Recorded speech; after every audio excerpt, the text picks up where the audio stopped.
In my reading and interpretation of that statement, it seems, Honorable Speaker, that the minister is alluding that he is okay to appear before the committees, relevant committees, but he has a problem with being oversighted by plenary. And it must be on record, Honorable Speaker, neither the leader of majority nor any member of parliament is here serving at the whim of any cabinet secretary. We are here as the people's representatives to oversight cabinet secretaries and officers of government in line with our mandate as espoused in Articles 94 to 96 of our Constitution. Therefore, Honorable Speaker, I found this letter rather condescending to the institution of Parliament.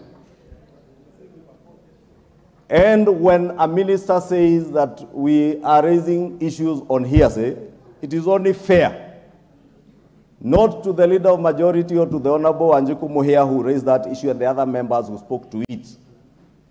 And Honorable Speaker, I do not care about what Honorable Cherargei may have said or might have said outside Parliament, whether on Twitter or Facebook or anywhere else. But what is transacted within the plenary of this House, we do so rightfully as members of Parliament who oversight government. And Honorable Speaker, for the record, I want to state it to this minister and all ministers. As leader of majority, I do not hold brief for any cabinet secretary. I am hired by the people of Kikuyu and the members of the Kenya Kwanza coalition to lead them as a first amongst equals. But that does not take away my role to oversight anybody. From His Excellency the President, in the executive, all cabinet secretaries, and anybody, whatever cadre you are in the executive, I will hold you to account and I will oversight you. Therefore, Honorable Speaker, I needed that to be made clear for the record, for this cabinet secretary and others, because some may be misguided to believe that as leader of majority, I am here holding brief for cabinet secretaries.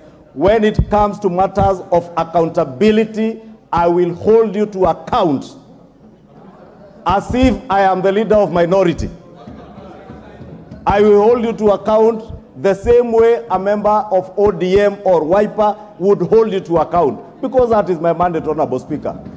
But when it comes to advancing and pushing government business and agenda in the House, I will do the same with the same gusto and energy. I will oversight you. Therefore, Honorable Speaker, I wanted it to be clear that as much as I work for the Kenya Kwanza Alliance as the leader of majority and for the people of Kenya, that must never be misconstrued to mean that I will not hold any minister to account.